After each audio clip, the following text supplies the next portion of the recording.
So we spent a lot of time talking about horses on the racetrack on this show. You know, we love the action, the glitz, the big attraction of Saturdays at Saratoga. But a lot of what is important and what's necessary in racing goes on behind the scenes. And I'm talking about retirement and aftercare. And it's on all of us. You know, there are so many great organizations who do tremendous work in rehoming and a lot of times retraining our thoroughbreds after they're done racing. But the onus is on the owners themselves too. And your responsibility does not end when that horse is claimed away from you or goes to another trainer or is sold or whatever. And Jon, you guys have a great example of a horse who was very good to you guys, who you swooped in and made sure has a safe place to land. Well, I appreciate you saying that, Joe. And you know, I agree with everything you say that it takes a village when horses need to be retired. And there's so many great 501c3 nonprofits that are out there that are willing to take on horses, but they're full to the gills right now. So we took it upon ourselves to actually privately purchase Proven Strategies back. He was running up in Woodbine, and he got claimed away from us back in 2023. And we just saw him running, and he wasn't the same. He wasn't just the happy horse that we had years ago. So we got together and purchased him. He's officially retired now.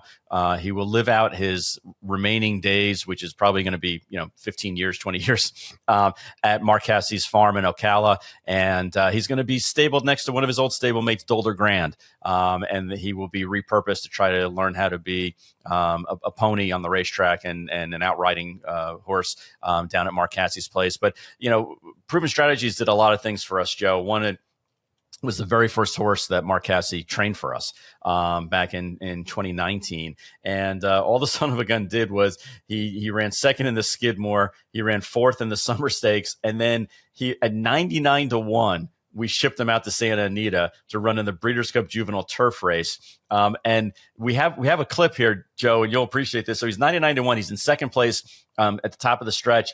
He's about to pass the horse that's in front, and there's a group of horses right behind him, and the horse in front spooked and jumped and hit the inside rail, and all of a sudden we go from being second place to we're in front with a 16th of a mile to go in the Breeders' Cup Juvenile, and my heart's pounding out of my chest. And Another Miracle had already run earlier that day and ran third, so we already hit the board in a Breeders' Cup race, and all of a sudden this 99-1 shot is there. Ends up losing by a length and a half. He finishes sixth. But the beauty of it is we were jumping up and down so excited. Mark Cassie was jumping up and down. So you would have thought we won the race. That's how excited we were for Proven Strategies. And that was just the kind of horse that he was. He had early speed. He tried all the time. Ran second in a grade 2. He won the Toronto Cup, and he ran 38 times in his career. And we just always have fond memories of Proven Strategies, especially because it's named for one of my dad's favorite catchphrases that's in his book all the time, is that you follow up with Proven Strategies. And, the horse was just a great story for us. We thought collectively with the Cassies that it just made sense to retire him and bring him down to Mark Cassie's place at the age of 7 years old. And like I said, he will live out the rest of his days there.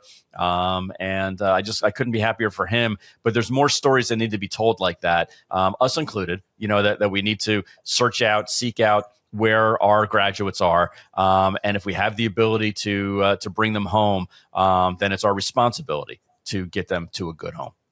100%. Yeah, no, and shout out to you guys. Kudos to y'all for keeping tabs on him. It's something that West Point does really well. Yes, and there was a similar horse recently named Devamani who ran in West Point's colors for a while, had gotten claimed away and was kind of in the lower levels, claiming ranks at Evangeline Downs. And we came in and bought the horse and retired him. And I want to give a shout out to several people on that. Jeff Lowe and Aaron Birkenhauer really do a great job in keeping tabs on our horses after they're claimed. And shout out to the West Point partners too, because they, we always want to do the right thing, but just in case, they keep us honest. Right. They always want to know what's happening to their horses after they're retired or after they're claimed. So it's what happens when you have a lot of people who are in it for the right reasons. Right. And I want to give a shout out to the West Point team because they do a great job with that as well. And also Erin Hurley of South Jersey Thoroughbred Rescue and Adoption has taken a ton of our retired horses, and she does an unbelievable job. She's a saint. And you need those kind of people in the business, but you also need, like you're saying, Jon,